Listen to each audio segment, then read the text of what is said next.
The recent global pandemic, economic crisis, and racial justice uprisings have revealed a deep, fundamental problem in our economic system.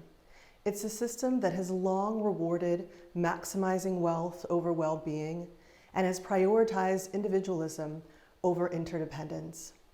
Over the last 20 years, I've been studying different strategies for reimagining and redesigning capitalism in a way that uses the power of business as a force for good, as an engine to drive systemic change. Today, I will share with you a new model of business and a global movement that's doing just that. We are, I think, at an inflection point in the evolution of business, a shift from a 20th century focus on maximizing shareholder value and driving bottom line profitability at any cost to a much broader focus on creating stakeholder value for employees, for customers, for the communities in which a company operates. For decades, companies have been externalizing costs, operating in places where the laws allow for substandard treatment of workers, extracting natural resources in a way that has led to substantial global environmental degradation, as just a couple examples of the current model. Today, we have an opportunity to reimagine and redesign what comes next. To shift from a focus on an economy built on being exclusive to one that values inclusiveness. From businesses where workers are simply paid a minimum wage to being paid a fair and living wage. From a focus on an extractive approach to the environment to one that is regenerative. And from a mentality that's focused on winner take all to a focus on creating shared prosperity. Stakeholders now have increased access to information and substantial concerns about social, environmental, and ethical issues. More and more research shows us that global consumers expect businesses to address social and environmental issues. And from a recent study of studies from Conscious Company, we see 87% of global consumers agree that businesses must play a role in addressing societal issues. We're seeing increasingly that employees and prospective employees care about these issues, particularly millennials and Generation Z. 86% of employees believe it's important that their own employer is responsible to society and to the environment. Investors increasingly are using sustainability as a metric, a lens through which to evaluate investment decisions. This is a snapshot from Larry Fink, who leads BlackRock Investment, which has over $7 trillion under management. In a recent letter to CEOs, he declared that companies need to do more than just make profits, and that he plans to hold them to account. The letter said, quote, "A company cannot achieve long-term profits without embracing purpose and considering the needs of a broad range of stakeholders. Purpose is the engine of long-term profitability," he said in that letter.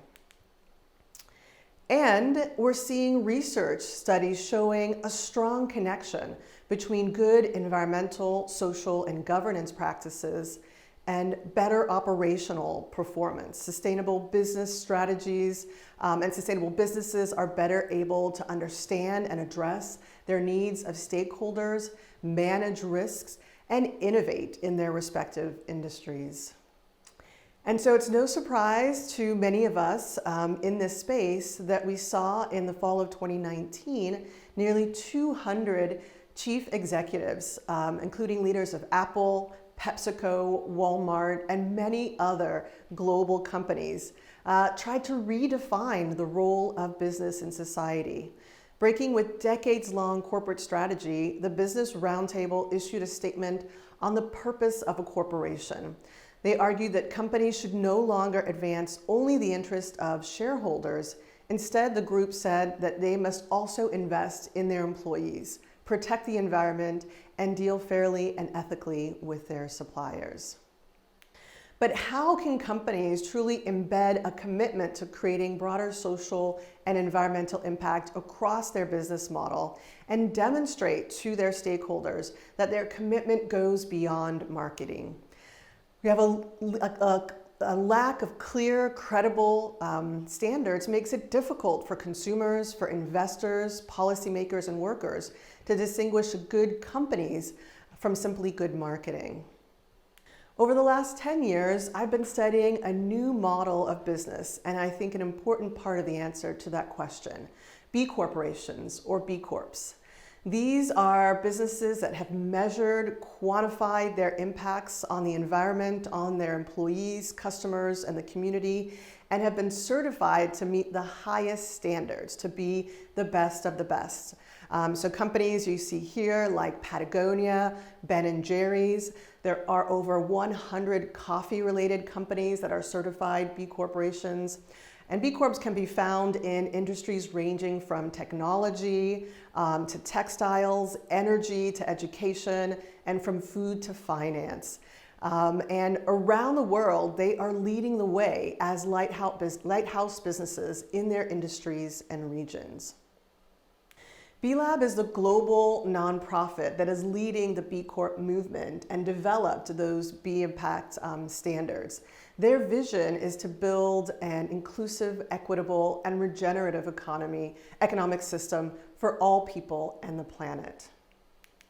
I think this is interesting. This is the B Corp response to that Business Roundtable announcement in 2019.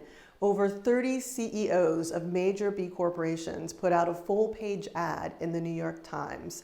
And the ad read, "Dear Business Roundtable CEOs, we are already walking the walk on stakeholder capitalism. We are successful businesses that meet the highest standards of verifiable positive impact for our workers, customers, suppliers, communities, and the environment." And the statement said, "Let's work together to make real change happen, to go beyond simply making statements."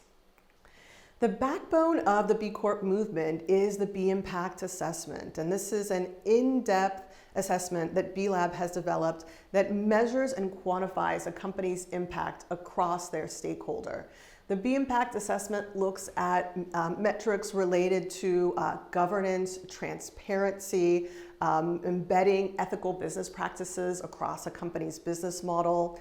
It looks at to what degree is a company providing a safe work environment for their workers. Are they providing a living wage? Are they creating access to good quality benefits? Are they providing training and education for their employees to be able to advance through the company? It looks at to what degree a company is connecting and investing in engaging in the communities in which they operate.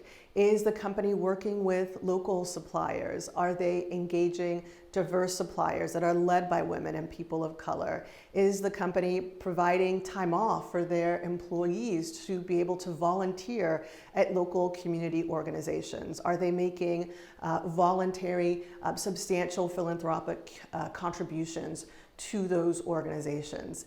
It also looks at a range of metrics related to the company's impact on the environment, from energy, water, use of natural resources, waste management, investments in renewable energy, and finally also looks at to what degree is this company providing a beneficial product or service to their customers.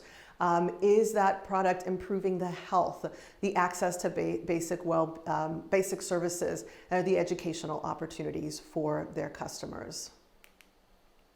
And that B Impact Assessment measures a company from 0 to 200, looking at positive impacts. And companies that score 80 or above can qualify to become a certified B Corporation.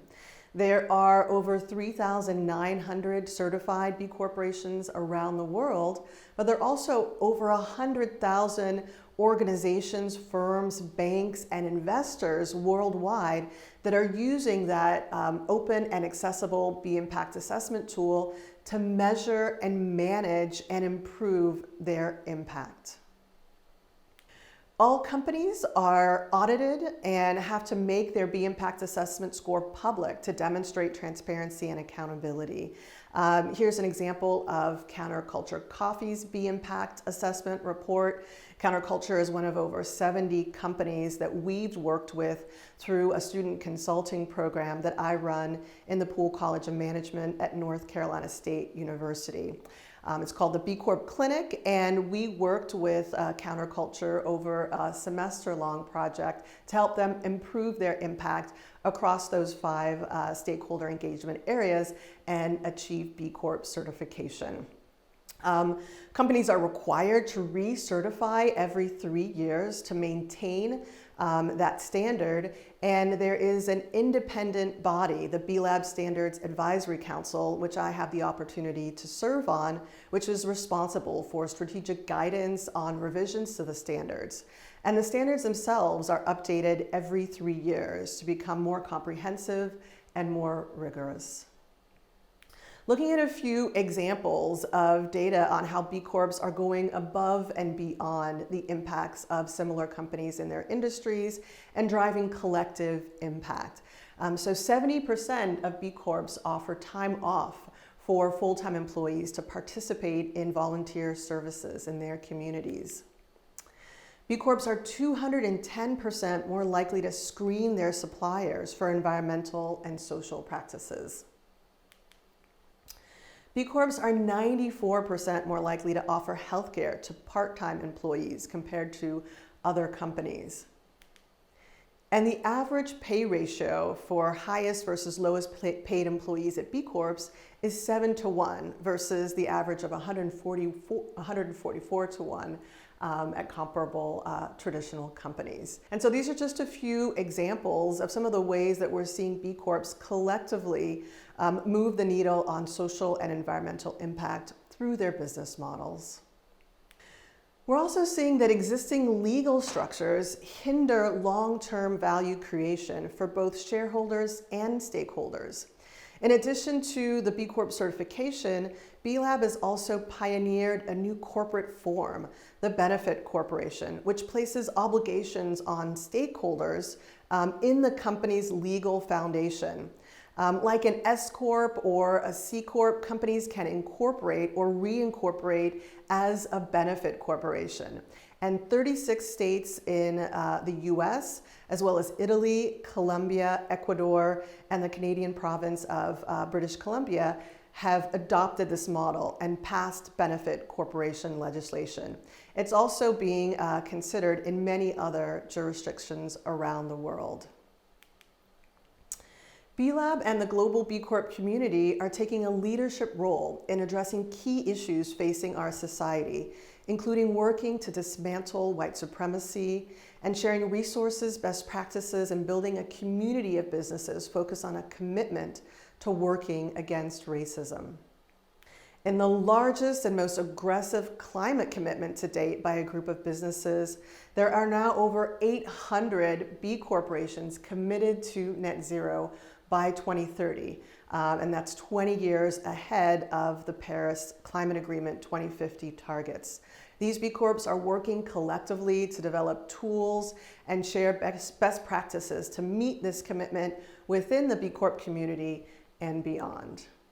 So why are we seeing more and more businesses engage in the B Corp movement, seek certification, and work to demonstrate to their stakeholders a commitment to sustainability? What are some of the benefits? Increasingly, we're seeing that this is an opportunity for companies to build a competitive advantage, for them to really differentiate themselves from their competition, which in many cases is, saying some of the same things. But this is an opportunity for B Corps to really measure and quantify their impact and demonstrate to their stakeholders their commitment to really build significant brand value and help them better connect with their consumers. We also see that most B Corps certify and then continue to improve over time. And the B Impact Assessment itself is a roadmap for companies to set, make progress towards, and achieve ambitious sustainability goals through an objective third-party certification process. Increasingly, we're seeing it as an opportunity for B Corps to attract and engage talent. And in fact, on average, B Corps attract 2 times as many applicants as non-B Corps in the same industry. And we're seeing the B Corp movement as an opportunity to fundamentally reshape the capital markets. There are hundreds of investors who have invested hundreds of millions of dollars in B corporations and benefit corporations, whether to hold their investments accountable for impact or to support long-term value creation.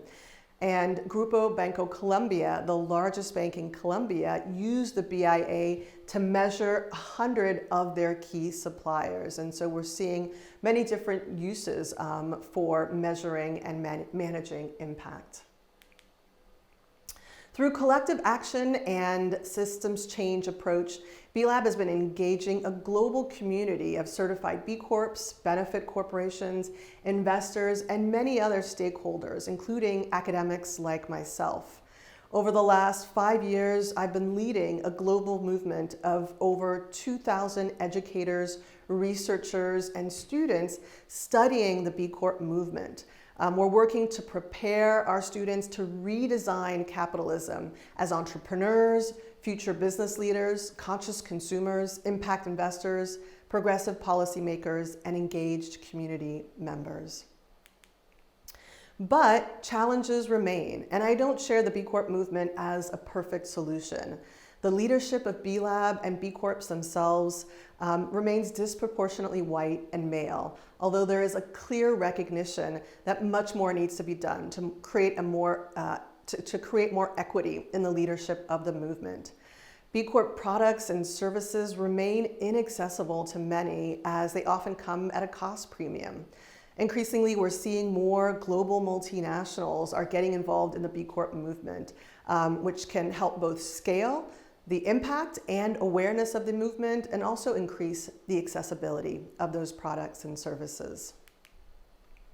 Despite these challenges and many others, I do believe the B Corp movement is one key piece of the process of redesigning capitalism in a way that builds shared well-being, a healthier planet, and an economic system that works for everyone.